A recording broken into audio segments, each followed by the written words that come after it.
I'll second. It's been moved in second. All those in favor, please say aye. Aye. Opposed or abstaining, motion carries. Call the public session to order. Please stand for the second pledge of allegiance. I pledge allegiance to the flag of the United States of America and to the republic for which it stands, one nation, under God, indivisible, with liberty and justice for all.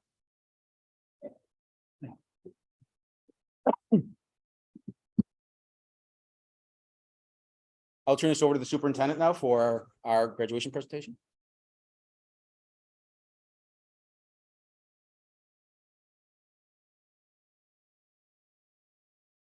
Thank you. This is a really exciting evening. We have some recognitions that are going to take place this evening. The first is a local diploma, and the second is for our fall athletes who had an incredible season. So we're going to start with our local diploma, which is really exciting for me. For those that don't know, I was a history teacher prior to becoming a school administrator, and history is a lot of fun for me to talk about. And in this case, we're talking about some very local history right here in our very district. It's history about a Tuscarora woman in World War II. If you could, Dan. So many of you know the story. World War II, December 7th, 1941, really increases American involvement in the war with the bombing of Pearl Harbor. Families in our country were expected to make incredible sacrifices. And many of our men enlisted, while many of our women were asked to contribute to the war effort in a different way, most of which helped at home. You can see the poster there, the Rosie the Riveter, we can do it. When men went off to fight, women helped and backfilled a lot of those positions to help in the war effort. Next. Here we have a member of the Tuscarora Nation named Norma Berkupe. And she's a member of the Bear Clan of the Tuscarora Nation. And between the ages of 5 and 6, she dealt with a real difficult illness, rheumatic fever. She couldn't start school at that time until after that age, so she was a little bit behind. However, she loved school once she started school and loved her teachers and very passionately about how much she enjoyed her teachers. But then the bombing happened, 1941, and Norma's brother ended up enlisting, and Norma's sister, Elsie, her husband also enlisted. And what's really interesting is that Elsie and her husband had a newborn child. And Elsie, much like the Rosie the Riveter poster, was asked to go off and help with the war effort here at home. And she ended up taking a job at Bell Aerospace. Bell Aerospace played an incredible role right here locally in the war effort. If you've never been to the museum, it's certainly worth a visit.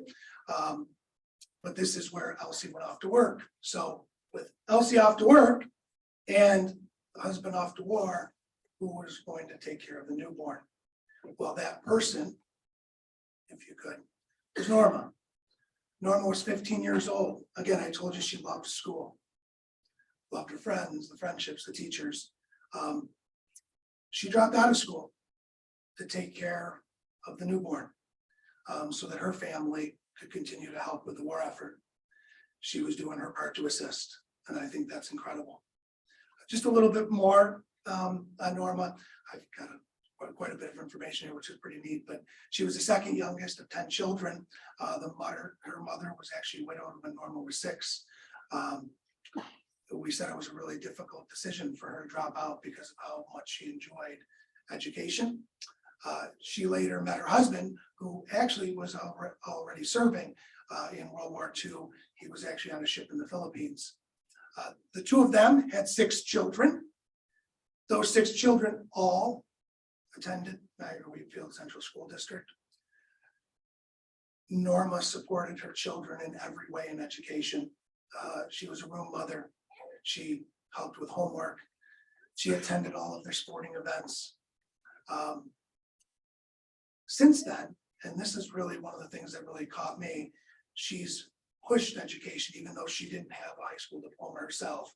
She's pushed both getting a high school diploma, but also college education. And you can see there, I won't read them all to you, but all of the different things that her family members, that tree from her 6 children, have been part of. I received, if you could, I received a request, and that request was, we have an individual on Tuscarora Nation who loves education, who dropped out to help the family, to help with the war effort. Would we be able to give her a local diploma? And once I heard the story, I was blown away. I absolutely felt like it fit.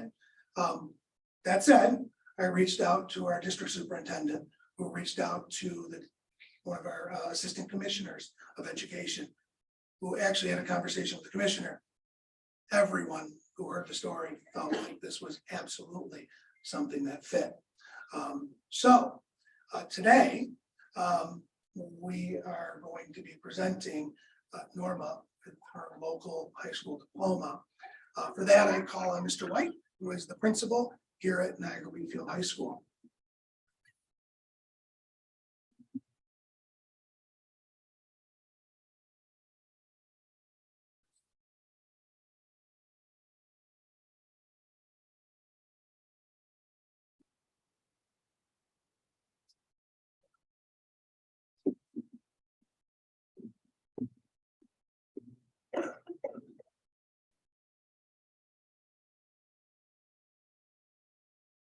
Maybe right over here, does that work?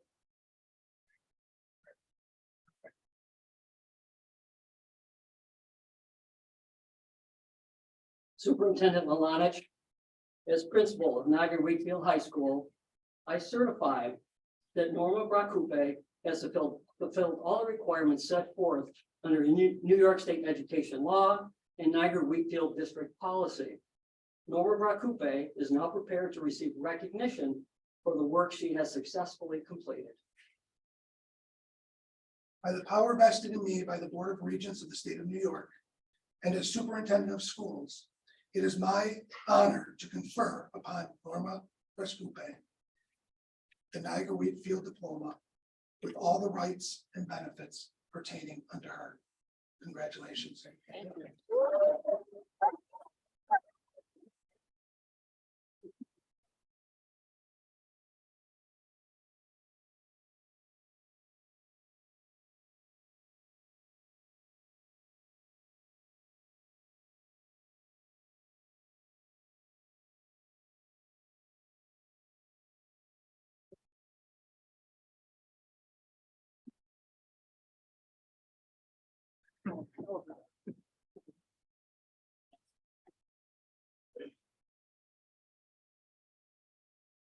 Oh, that way.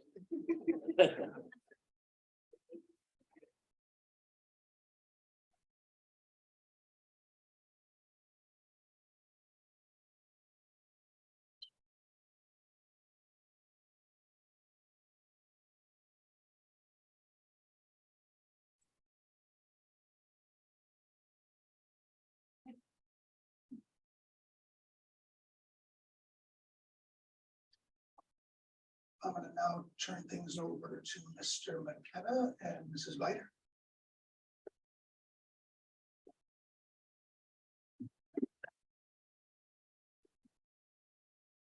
Thank you, Board of Education and Mr. Lalanich. Kind of hard to follow that, but we're going to certainly do our best. We are excited here today to honor, we know it's February, but our fall athletes. We were excited because in that time between the end of the season and now, the positive thing was is we're rolling in different accolades from this tremendous class of fall athletes.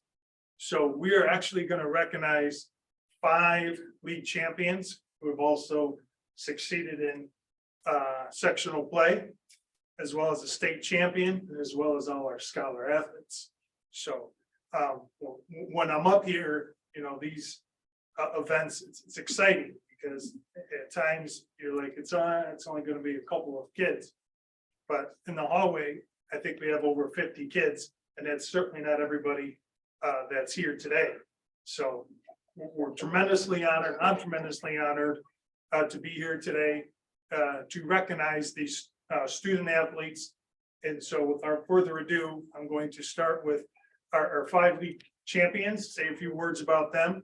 Some of them are here today, and as well as our scholar athletes, and then our state champion. So that's kind of how we will move forward. So without further ado, I'm going to start with girls tennis. As the girls tennis team comes in, the girls tennis team, it's their winningest season ever in the history, 14-0 in dual matches, 69-1 in individual matches. They accompanied 7 all-stars, 4 sectional qualifiers that included Cindy Marsh, Gabby Stanley, Abby Hamzy, and all of them made quarterfinals, missing the state tournament, just unfortunately by a mere few points. So congratulations to those girls, but I will also name off our whole roster. Some again are here today. If you are here today, just step forward, give a little wave. But I want to recognize the whole team because it's certainly well deserving. We're going to start off with Michaela Brooks. Kayla Duransky, Cecilia Ellis, Cheyenne Gillinger, Addison Hornsby, Layla Collada, Ashley Licht, Chloe March, Sydney March, Caitlin McGuire, Ariana Molinsky, Victoria Rose, and Gabriella Stanley. Congratulations, girls.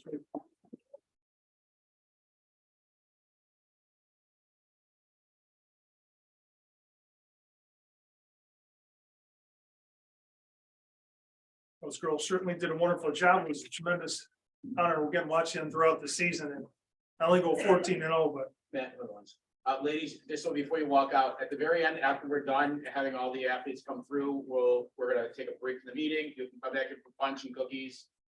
Before Mr. Lee steals them all. So don't go too far.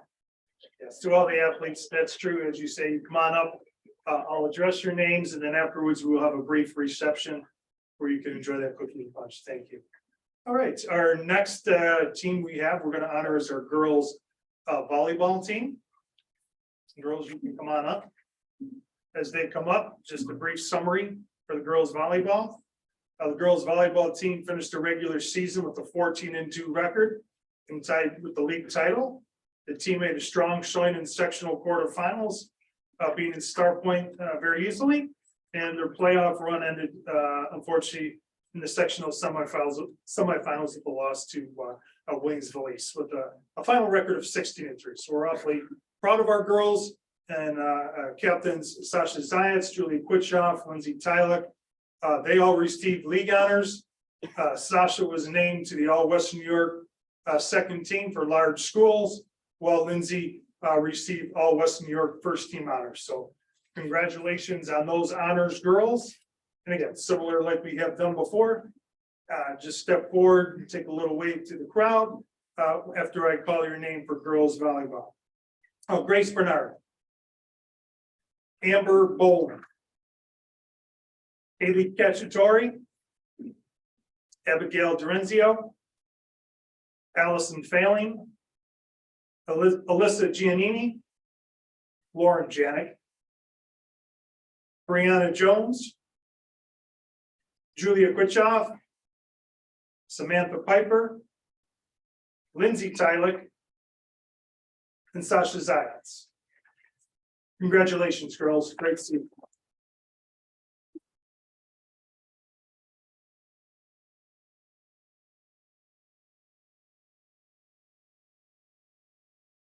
Once again, it's always an honor to watch the girls play. Seems like every time during November, that season always continues to go because Coach Cochran does a tremendous job and her expectations are always high. As we know, she's in the last 4 or 5 years, she's been to the state championship 2 of those years and has only lost in the sectional semifinals just a few times. So a tremendous honor for them and a great season again for another league champion for our girls. These wonderful girls behind me are the girls varsity soccer team.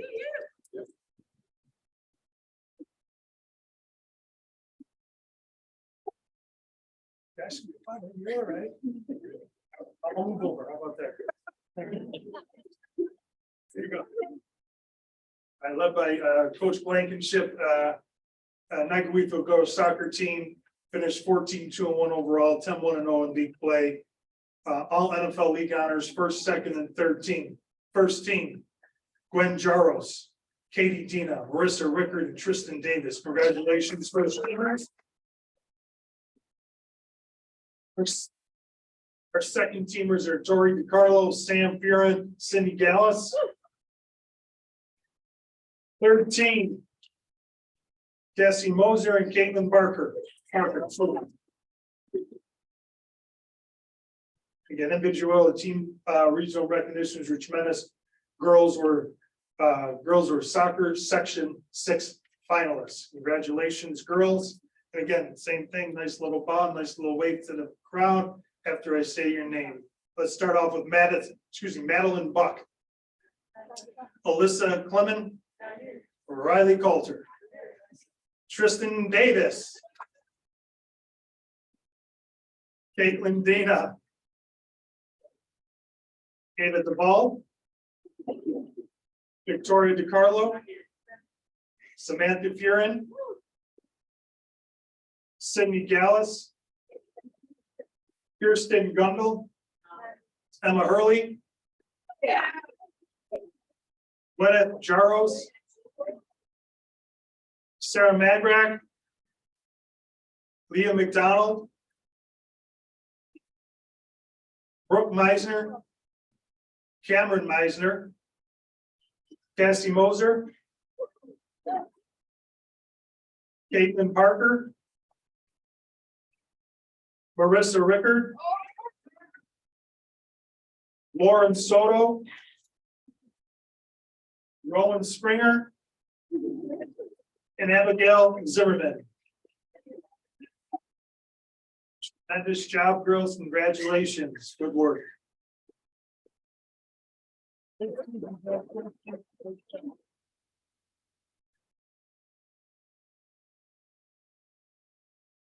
Okay. Nice ride. Now they're going to the section finals. Did a tremendous job.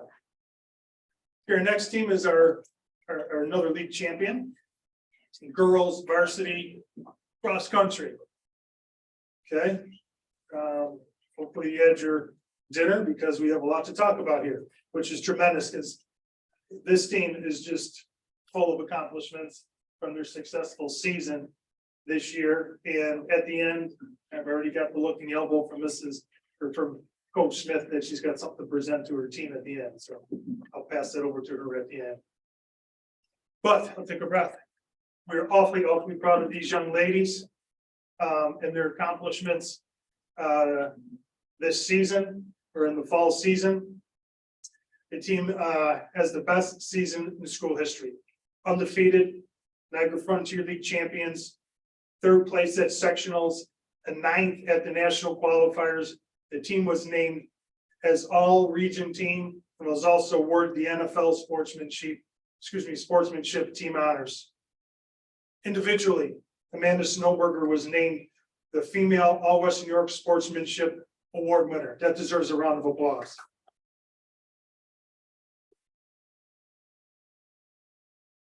Every one of our scoring 7 girls made all league honors. That deserves a round of applause. First team honors were awarded to 12th grader Miranda Gatto, 7th grader Emily Desiderio, 8th grader Tegan Brady, and 10th grader Jillian Davies. Named to the second team all league is 12th grader Amanda Snowberger, 12th grader Haley Geibel, and named to third team was 12th grader Ella Regal DeFranco.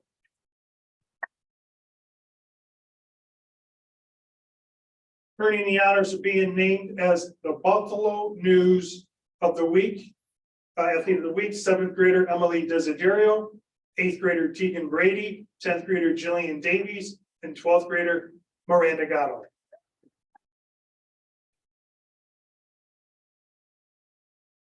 All right, let's jump a little bit to the postseason. In the postseason, record setting for the Niagara Wheatfield girls were led by Miranda Gatto, who was the Section 6 runner-up champion. The girls team took 3rd at sectionals. Miranda then represented Niagara Wheatfield with a 17th place finish in the Federation Championship, and then the team then moved on to the national qualifier. Racing over Thanksgiving weekend, the ladies placed 9th as a team and earned all region honors and will receive a banner that will be displayed in the gym. Miranda individually made 3rd team all region with her top 20 finish. But we're not done with Miranda. Miranda also was named 1st team All Western New York and All Western New York 12th grader of the year. In addition, the entire girls varsity team was awarded Scholar Athlete Team, with every single young lady having above a 92 GPA. Congratulations, girls.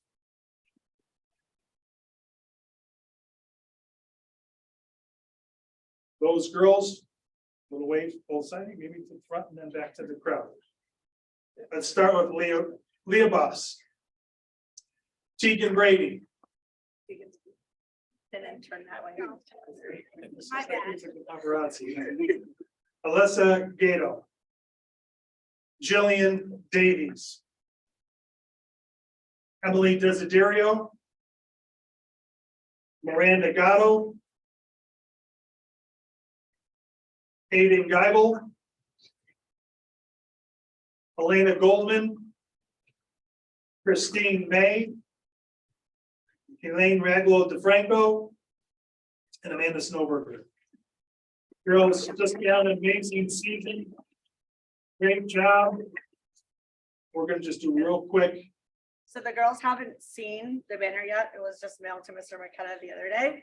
So this will get placed in the rafters of the gym. So congratulations, ladies.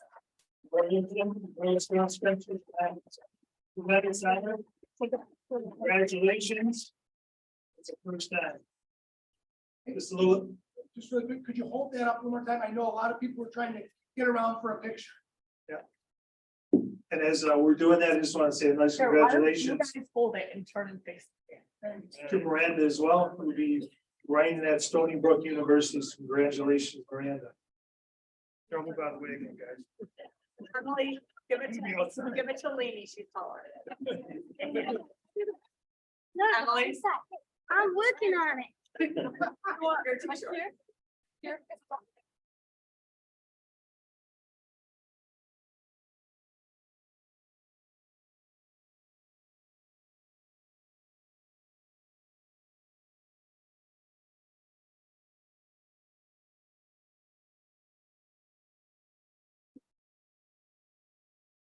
Great job, girls. Wonderful. We could be up here probably a lot longer, but we'll wait and we'll take pictures in front of the sign over there, but great work. Thanks, girls. You can act great.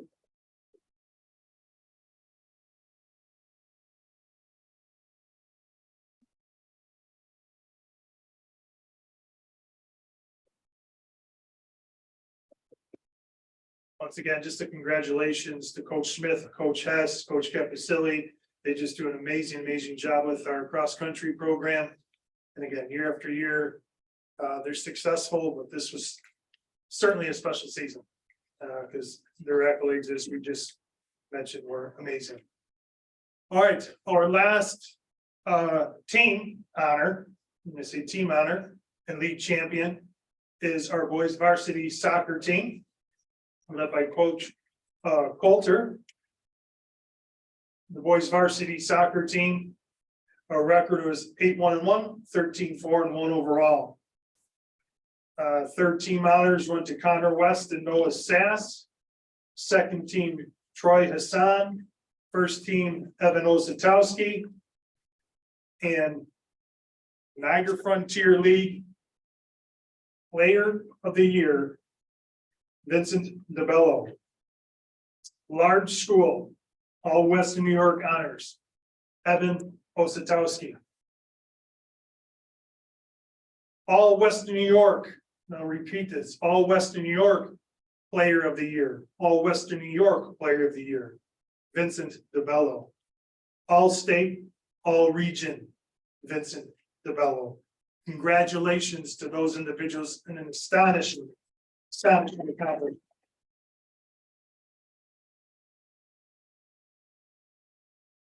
Folks, and I just want to repeat that. I know I did 2 or 3 times, but when we talk about honors and to be able to achieve what Vinny and Vincent did this year is unbelievable. To be a Niagara Frontier League Player of the Year, and it's generational. We don't, he's a generational player. We don't see this very often, and when we do, it's amazing to be also all Western New York Player of the Year. So congratulations. Couple other honors though. Obviously, as many of us follow this tremendous ride by this team, Far West Regional Finalist, an undefeated league schedule for the season. Trip to the NFL Championship, a Section 6 championship, again played in the Far West Regional game.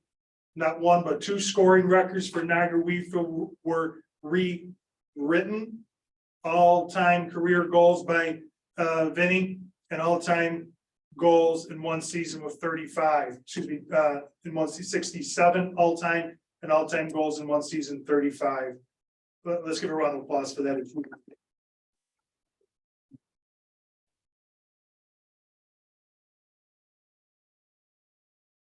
And then finally, I think the final here was number 3 among large schools in West New York and number 7th final ranking in New York State. So congratulations, folks, on that.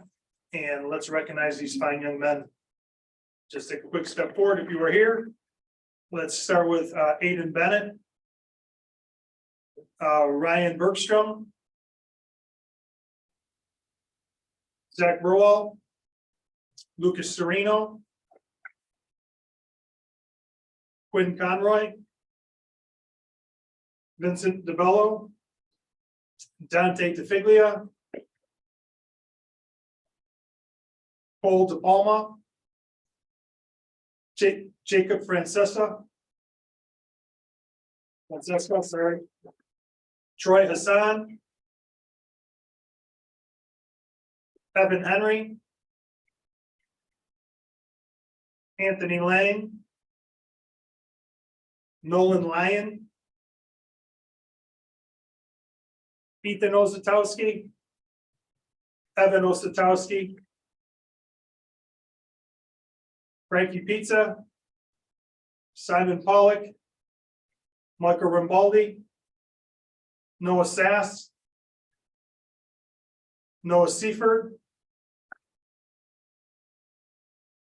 Anthony Strangio, Capella Samani, Deshaun Walker, Tayshawn Walker, Connor West, and Nicholas Warnacki.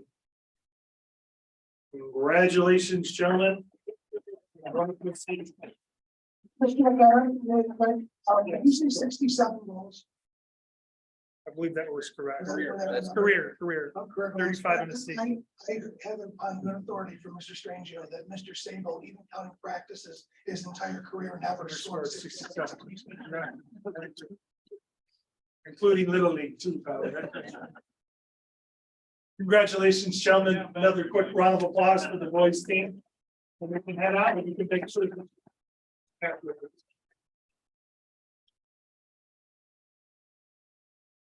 Again, a great job by Coach Coulter. Coach Rock did an amazing job throughout the season. Another team that we're getting used to seeing in the regionals. It's awesome to see. Okay, we have two more categories of awards for our fall athletes, which is again a great honor here. At this point, the All Western New York Section 6 Scholar Athlete Award is given out each season to selected athletes. The Niagara Wheatfield Athletic Office nominates athletes and is given to the season to fall into the following categories: overall grade point average of a 90 above for 6 semesters, starter, important reserve, seniors only. Those are the criteria. Once they are submitted, a committee reviews the applications and selects. Again, we send them out. We don't make the decisions. There's a committee for Section 6 that does that. And we're awfully proud because when we see the number of kiddos behind me, and we don't have them all here. I think we're missing 1 or 2. I'll be honest, it's very rare that we have 6 athletes that make this. Again, we gotta remember we have 94 school districts that have to be put into these categories. And yes, we are a big district, not the biggest district. We have the Lancasters, the Clarences, that have a large enrollment. But the C6 is incredible. And it just shows you how amazing our athletes are and how amazing, more importantly, they are in the classroom. So without further ado, I'm going to say our winners. Sarah Carlson, girls swimming. Lucas Sereno, boys soccer. Miranda Gatto, girls cross country. Troy Hassan, boys soccer. Aiden Hurley, boys volleyball. And Sasha Zayats, girls volleyball. Congratulations to all. They do receive a shirt, and their picture should have been in the paper a few months back. So congratulations. Good job, guys.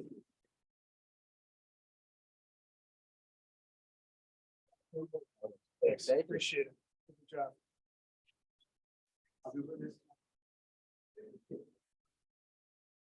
Okay, lastly, certainly not least. Once again, you get chills thinking about it, but it's awesome just to see a state champion. And to see a state champion in a sport like swimming is amazing. And I just speak from being at these state championships. And the amount of talent that you can see from all over the state is incredible. And the programs that the swimming programs that are around, especially in the Long Island, in New York area, which we compete against in the state championship, are just really, truly the cream of the crop. But this fall, competing for your Niagara Wheatfield Falcons, we had a 200-yard individual medley state champion. And the plaque will go up in the hallway where all our other state champion plaques are. Unfortunately, they don't give plaques to individual state champions anymore, which is very disappointing. The state does not, but we're going to make one. So nothing else to say, but just an amazing, amazing feat for Myra Keller, 200-yard medley state champion, and did it in 2 minutes, 3 seconds, 2 minutes and 3 seconds, 2 minutes and 3.75 seconds. Congratulations, Myra Keller.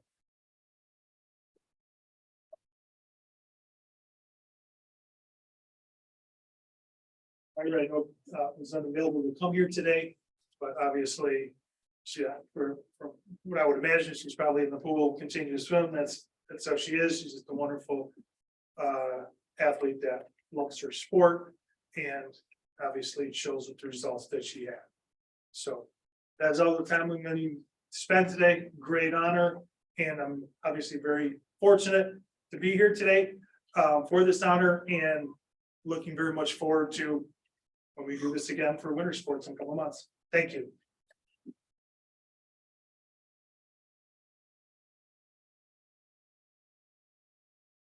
I'd like to thank all our athletes, obviously, that come tonight. We are going to stand in recess until 8 o'clock.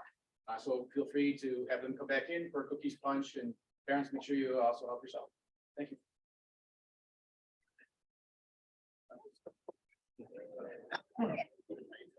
Say Mike one.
I could call for a motion to accept the consensus agenda as submitted.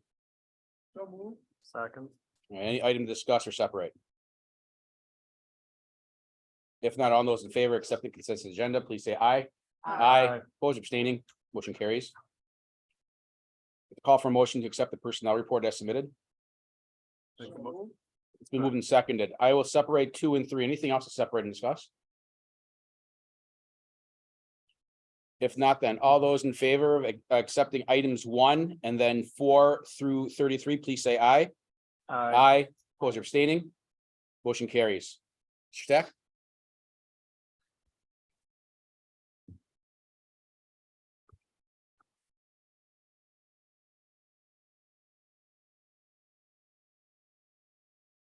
So it's my honor to introduce Dina Simchek Bukowski to you tonight. And Dina is hopefully going to be joining our team very soon here at Niagara Wheatfield as a probationary special education teacher here at the high school. Dina is joining us from the Dunkirk City School District, and she has 10 years experience. She currently lives in Cheektowaga and rescue dog. So we're very grateful that you've applied to the position. We're hopeful that you could join our team here, and we're looking forward to bringing you aboard. So we ask that the board support that recommendation. All those then in favor of accepting Dina for our probationary 1.0 FTE special ed teacher, please say aye. Aye. Opposed or abstaining? Motion carries. Welcome to the Falcon family. Thank you.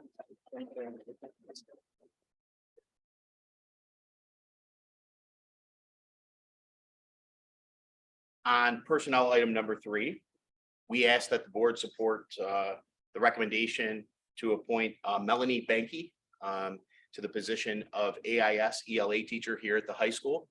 And we're very lucky to have Melanie joining us tonight. She is a Cambria resident, Sanborn resident, and she is a graduate of Damon College and is currently finishing up her master's degree. She's very, very close. I think she'll be finishing in May, right? Yeah, portfolio defense. Yeah. So, yep, she is a graduate of Damon College as well as will be completing that at Niagara University very, very soon. She has 2 children and again, lives in Sanborn with her husband, James. And she enjoys camping, hiking, spending time in the Adirondacks. That sounds very nice right now. We're cold up there right now, but so certainly sounds nice. Yep. And we ask that the board support Melanie's appointment. All those in favor of accepting Melanie for our grant funded 1.0 FTE ELA specialist, please say aye. Aye. Opposed or abstaining? Motion carries. Welcome to the Falcon family. Thank you. Thank you.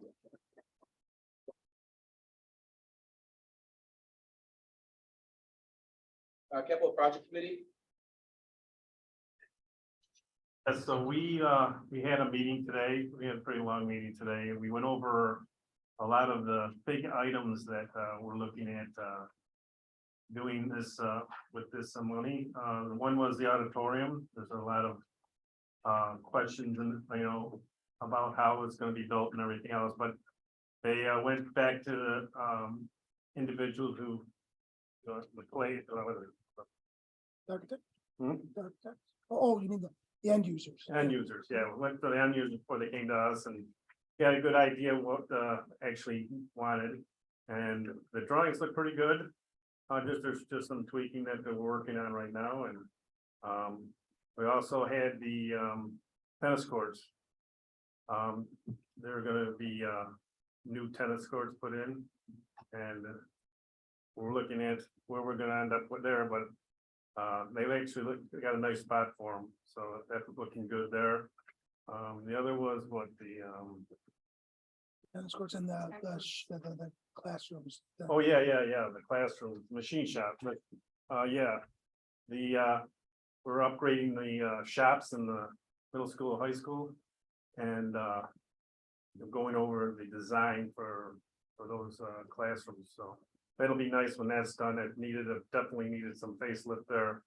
And so everything's moving forward. Probably in the next couple months, we'll get back together and see where we're actually at with the end results, with the changes that we asked and going forward from there. So it's on schedule, looks good.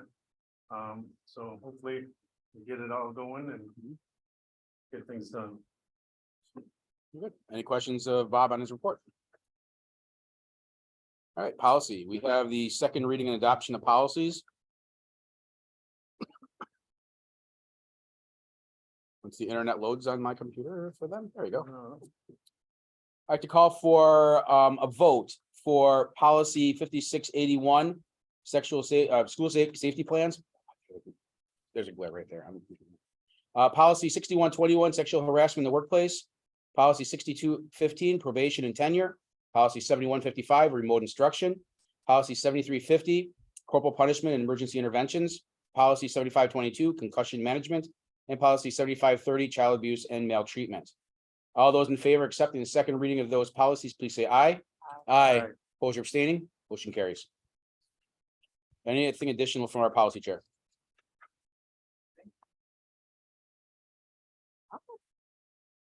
Okay.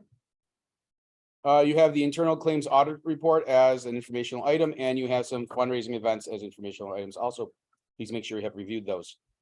Ex officio student members report.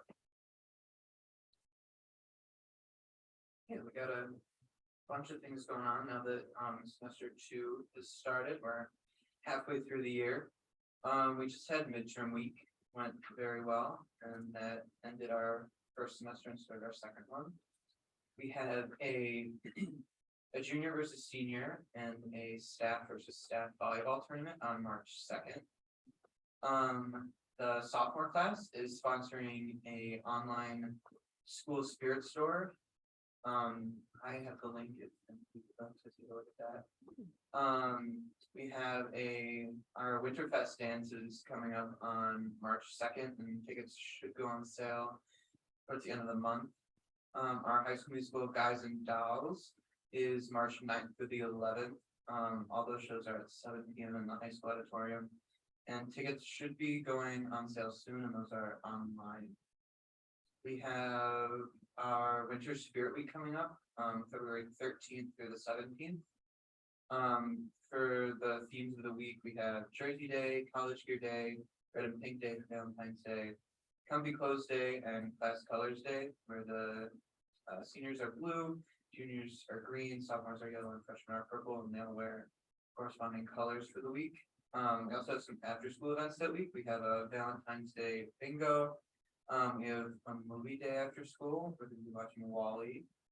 The classes are going to decorate windows in that glass hallway lining the cafeteria. And then we're going to have our recognition of winter sports teams in the front hallway.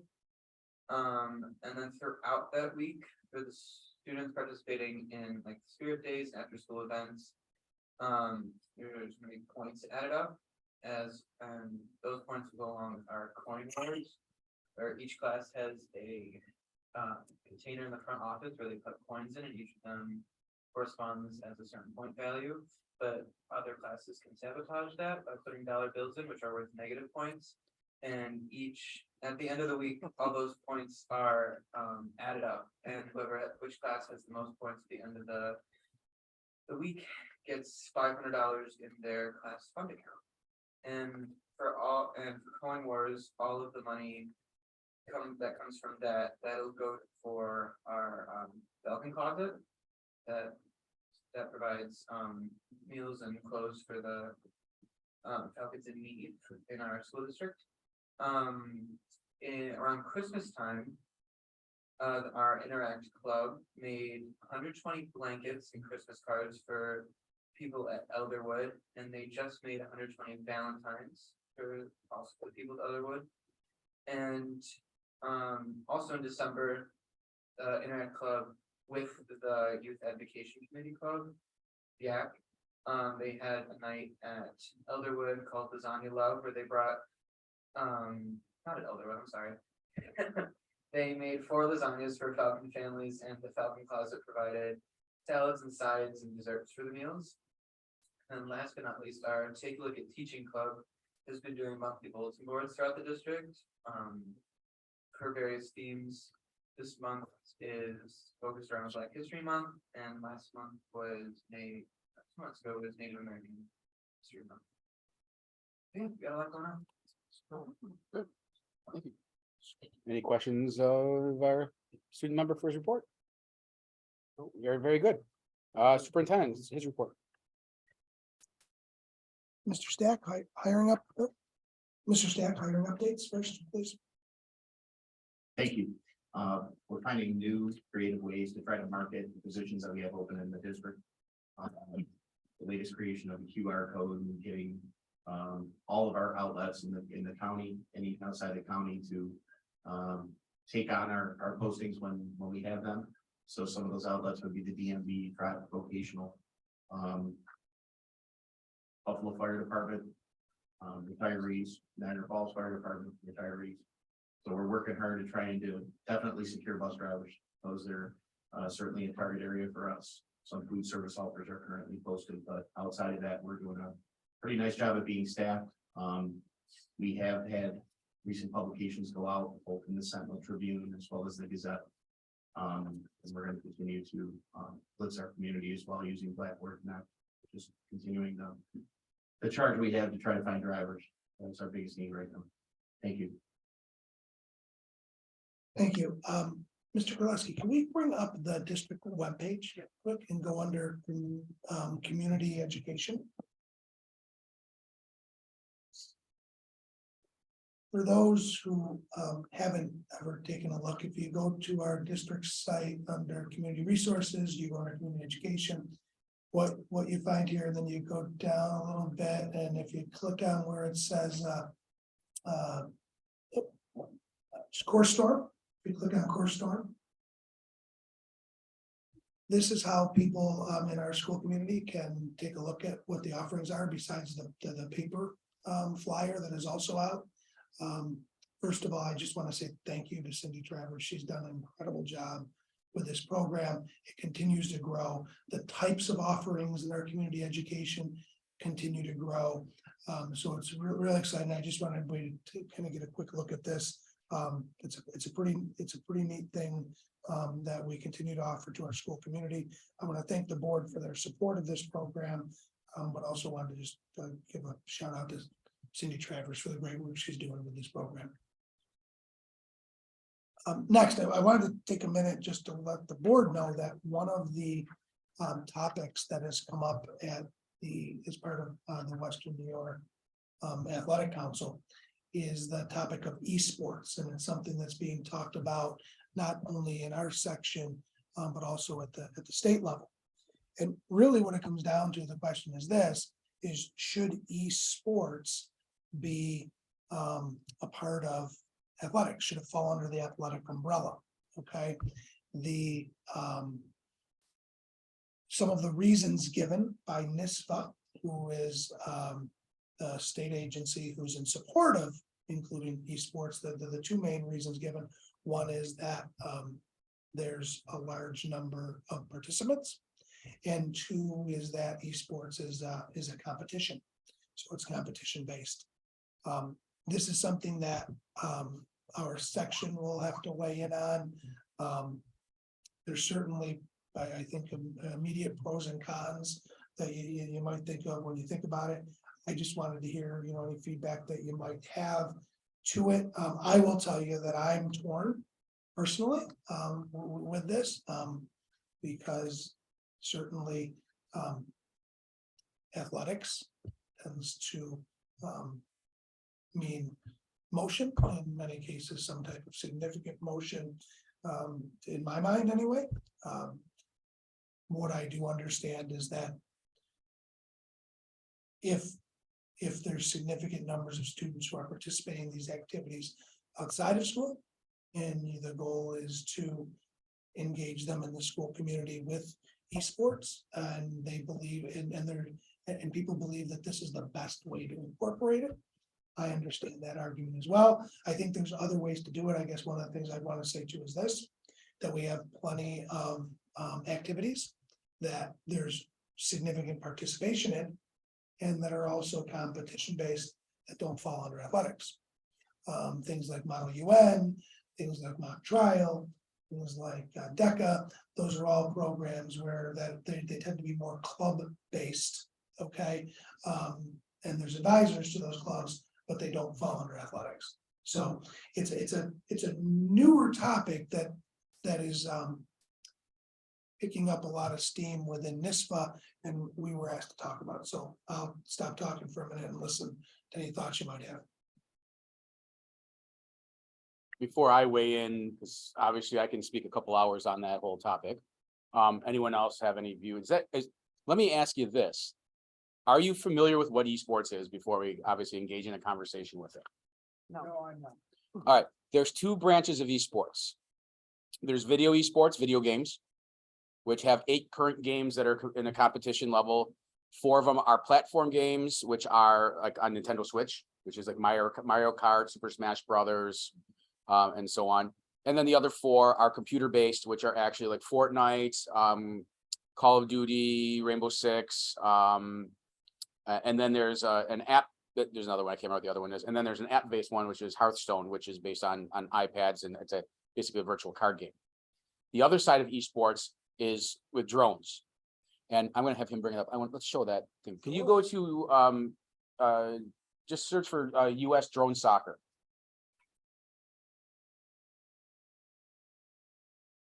And then the first hit that comes up should be the US drone soccer. Yep. Yes. There's that video. There's a better one that's actually in a school. If you go to, tell you right where it is.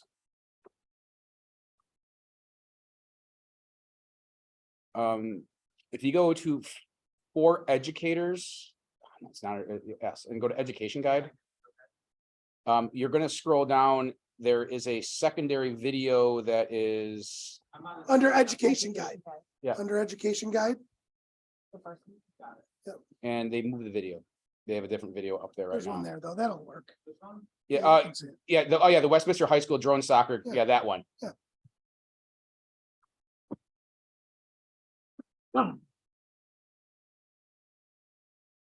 Sources.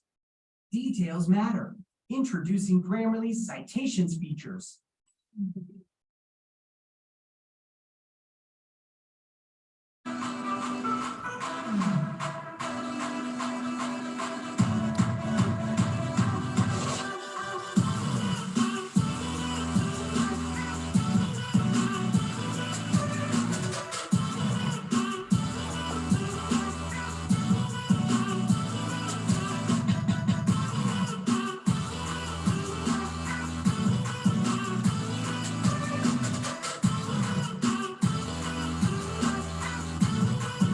Why don't you go back to that first video and show it, because they're not giving the explanation in this one. There used to be a different one from that high school there that the students gave the explanation, but yeah, just do the one that's on the main page there. Yeah.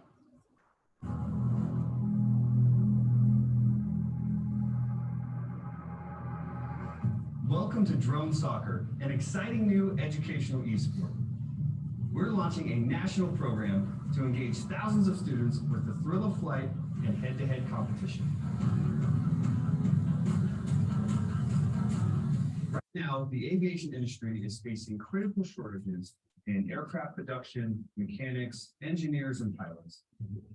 We want to make high-paying aerospace careers accessible to all students. Drone soccer is a full contact team sport played with flying quadcopter drones. It was first invented in South Korea and is now an official international sport of the World Air Sports Federation. Drone soccer is played inside a netted arena for safe, dynamic gameplay that fits inside any school. It's just a great introductory program to get involved with aviation as a whole. We're working hard to build a national youth sports program that immerses students in aviation.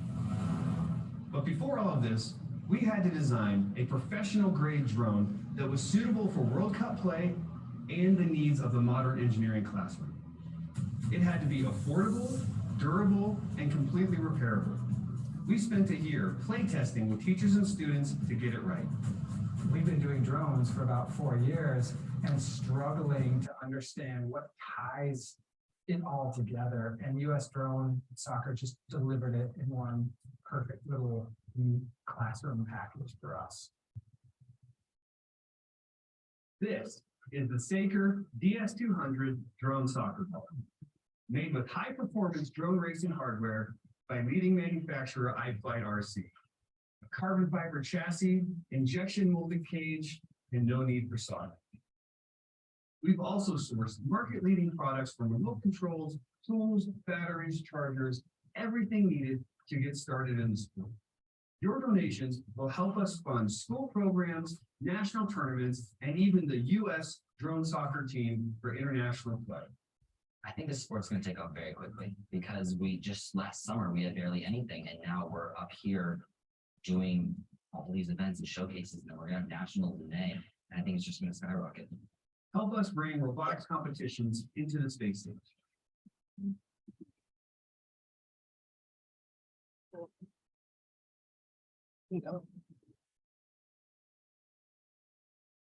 I mean, actually, during the, on Saturday, when we had the legislative breakfast, we were talking about my district, my superintendent.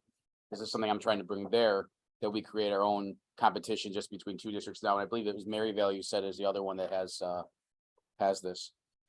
The piece with this is, if you listen to it, you heard there's a lot of repair. It fits with a STEM program where you're teaching engineering designs. For example, a lot of the pieces on there, I can 3D print and repair myself. That's where we have it. I'm in the process of finding where I'm going to integrate that in school to turn it into part of our on-campus CTE program, obviously not a BOCES program.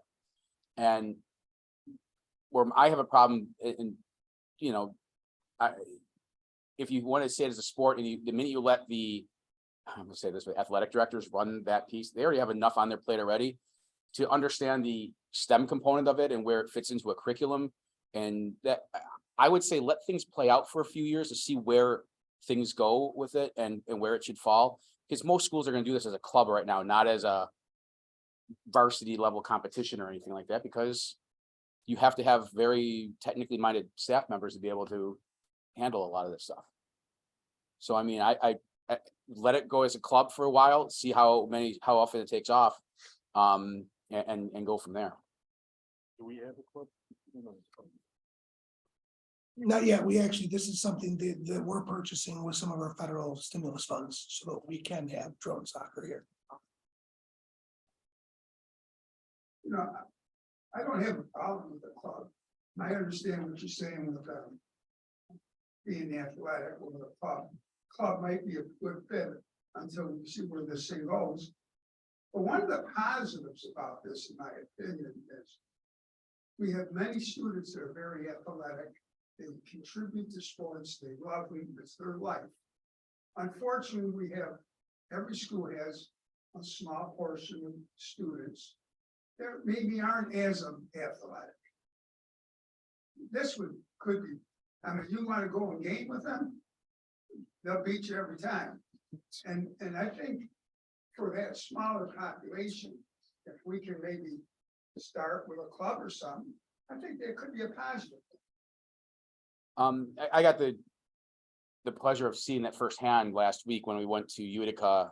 We went toward SUNY Polytechnic Institute, and they have there's can you click on back on there where if you want to purchase it, it'll show you exactly the buy-in through US Drone Soccer, which is the top organization right now of running things. Where are you?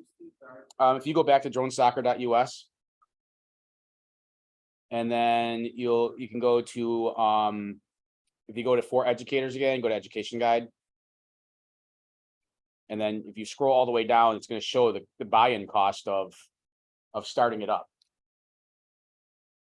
Now, this depends on, again, which organization you go through that sells materials and stuff. As the drones that are there, I've already worked on, I've already built them with students. So I like that. And the price that they give for the 12 drones that they give you is actually a great price.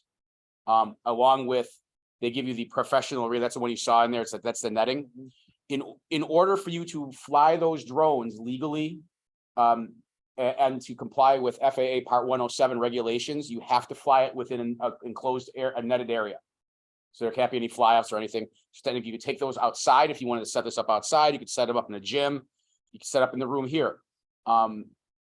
But that way you don't have to have someone that's all Part 107 certified on staff to be able to handle that. And I mean, the cost that's there is not bad at all for the amount of stuff that you get. That's the buy. Now there's other organizations, and this is the other problem if you want to talk to them about esports. There's about 100 different national organizations trying to get a foothold on sort of like how National Federation of High Schools has taken a foothold with sports and saying, here's the rules, here's how we're going to govern things. And they're fighting. For example, in Rochester, there's the National Esports Association.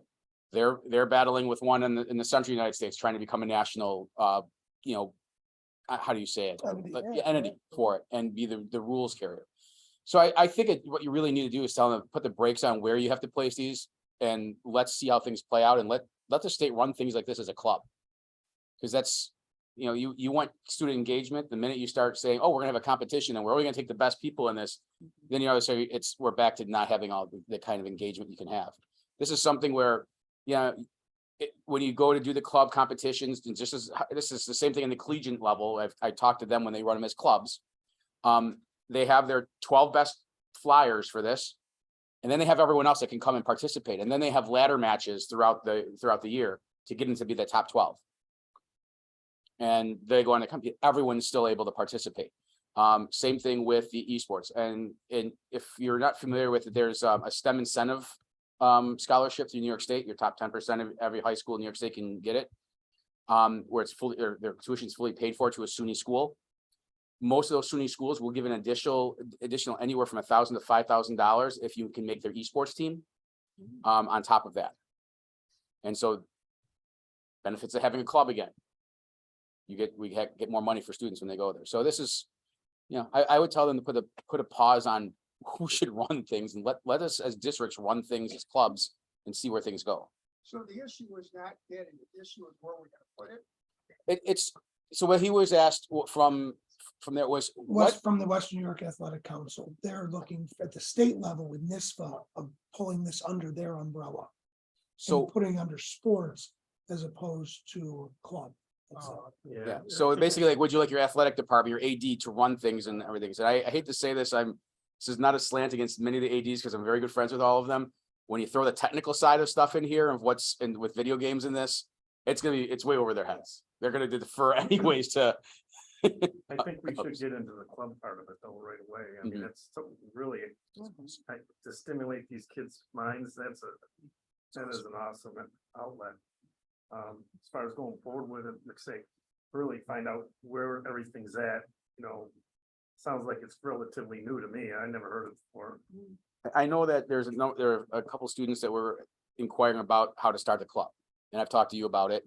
Mr. Coulter had actually volunteered or said that he would be the advisor for it if we could get this up and running. Yeah. And my recommendation, because obviously I make recommendations to my own district, is the cheapest way to do it. Try to do it the computer-based one is a lot of money and time and space. You need multiple monitors and everything like that. But if you used ESSER funds to buy Nintendo Switches, you get about 10 of them. You have 4 people play per Switch. You have 40 kids involved also at one time for about $3,000 buy-in. Even if it went forward, you'd still have a club. Yes. A base club that's keep it moving. Yeah. The better ones would move up, but I'd go into something like that. But Yeah. I mean, to start, I think definitely a club would. Yeah. I think it's a very valuable program. I mean, and it catches, like I said, a niche group of students that may not be your top physically performing athletes. I think it needs to align with curriculum, like Steve said, with STEM and a relationship to build on those. The technology, the implementation, you know, everything else. From an athletic standpoint, going back to NISPA, I'm gonna say they cut many contests from team sports years ago. They've added a few back, but there's still sports that they haven't added games back.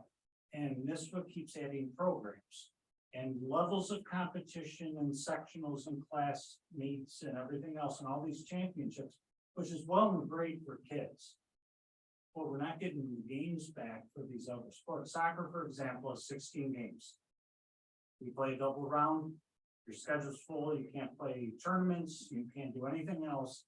Those games were cut or never put back. They put back basketball games, they put back baseball games, and it's been uneven across the board. And I think NISPA, before they add any other sports, needs to go back and add back those games for those sports before we expand any further. But again, I think it's a viable program. I think it's great for kids. I mean, the technology's there. From an old timer, it's way beyond me. But it's what kids have grown up with now. They're so comfortable with it and they should be able to take it wherever they want to take it. That's all. The drone stock, the neat thing about that is if you listen to the Koreans that developed that whole concept and put that together of what it looks like. If you ever watched Harry Potter, it's Quidditch. It's all it really is. Minus they tried to mini drone to be the snitch and it didn't work out well. It was like actually crashing the other drones and stuff. So you're trying to score just like that. I mean, maybe it's not an issue, but the lobbyists of the tech people building this stuff, this could be $1 billion industry policy. Billions, you know. Oh, huge. I can understand what they want. Me and Steve can't play soccer no more, but we could sit on a rocking chair and play. It's right. And Dan could never play soccer. So I mean, Oh. Mike, you should have done that. I was hoping to pick up on that. Still stunned from Rose. Okay, on that note, I'm gonna move forward. Thank you for the feedback on these sports. I appreciate that. It'll help me whenever I go to the next athletic council meeting. One of the things I'd like us to consider, the board to consider is, I've been looking at ways, and I've talked with you a little bit about it, to have more nights like tonight where we do recognitions. And what I've come to is, the school buildings already honor students of the month, and there's just so many. Instead, what I'd like to propose is that we honor one meeting a month. Some of the groups that are doing different service projects within our district. And I think there's some really, really great work that's being done by our kids and led by our the leaders in our buildings that I think deserve some positive recognition and for the rest of the people to see, the rest of the school community to see, because it's really some awesome stuff. So if you're all comfortable with that, I will start working on that with Jan. As I know Julie's going to say Jan's going to do all the work anyway, but we would start putting together a process for what that looks like if everybody's good with that. Sure. I want to thank board members who were able to attend the legislative breakfast. Each year, our our state legislators who are local and represent our district are there. 4 out of the 5 who represent Orleans, Niagara, BOCES were actually in attendance, and the one who could not make it sent a representative. They do a great job, NOSBA does, in putting on the breakfast, and our legislators are there. They listen. They've been really responsive to the things that we've asked for over the years, and specifically, with our district, very recently some things, and one great example was the capital project work at the Tuscarora Nation building, so school building. So I want to thank them for always being there. They do come, they listen. It's a Saturday morning, and certainly one of those thankless positions. It's great to have them there. Last, food service. There's been no change in universal feeding. However, it'll be really interesting to see if any of that's included in the state budget.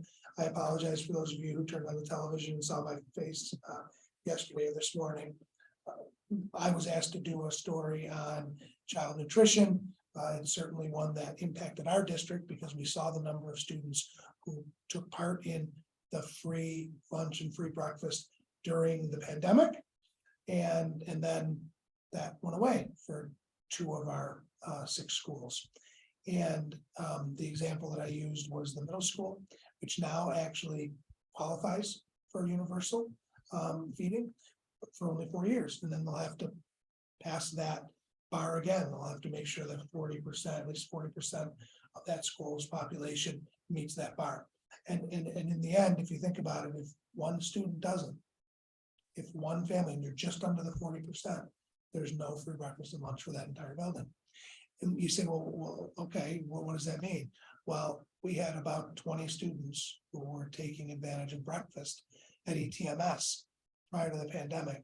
During the pandemic, we had nearly 400. Now that it's universal at that building, it's still near 400.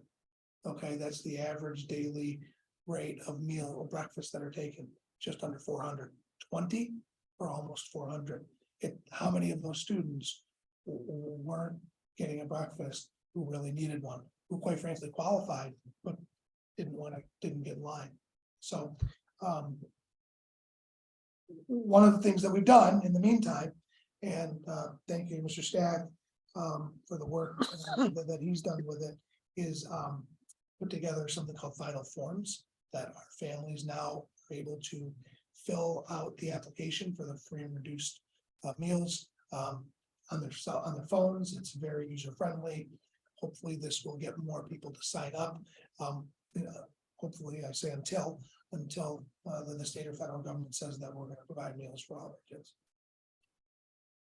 And that's all I have. Thanks.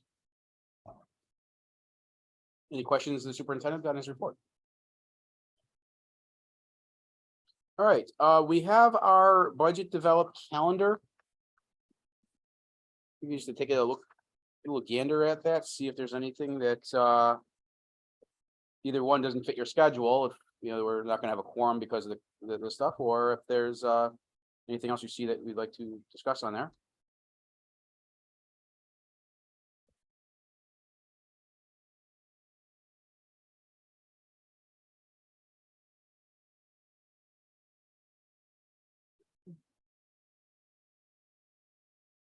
At our second meeting.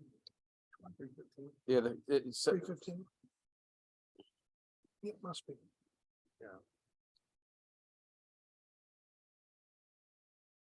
yeah, there's 2 3-1s on there. One saying it's Tuesday, one saying it's Wednesday. What that's showing you, not that there's a meeting, but that's, oh, I see what you're saying. Mhm. 3-1, we'll have to just say 3-1 is a Wednesday. All right, so that first one, that Tuesday should be changed to the, Okay, so the first one, the first 3-1 should be Wednesday as well.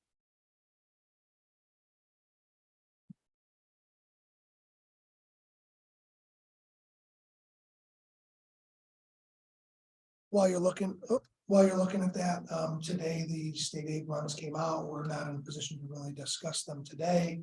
We will be by our next meeting. I did give everybody a copy of the initial, executive state aid run, so you can take a look at that on your own. the other one on there to look at for date wise is 4/19 and 4/21. It's also both listed as Wednesday. That's not possible. If you have a DeLorean, 4/19.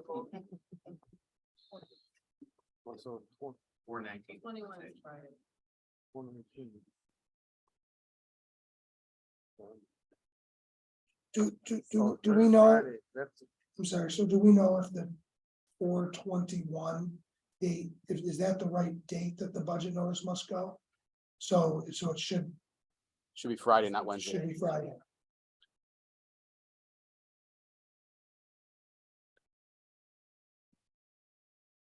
Did you guys let Dan type this up? Yeah. Dan will take credit. All right, any other questions on this then? Yeah, I'm good. All right, perfect. That's good. We'll make adjustments and send this electronically. Okay.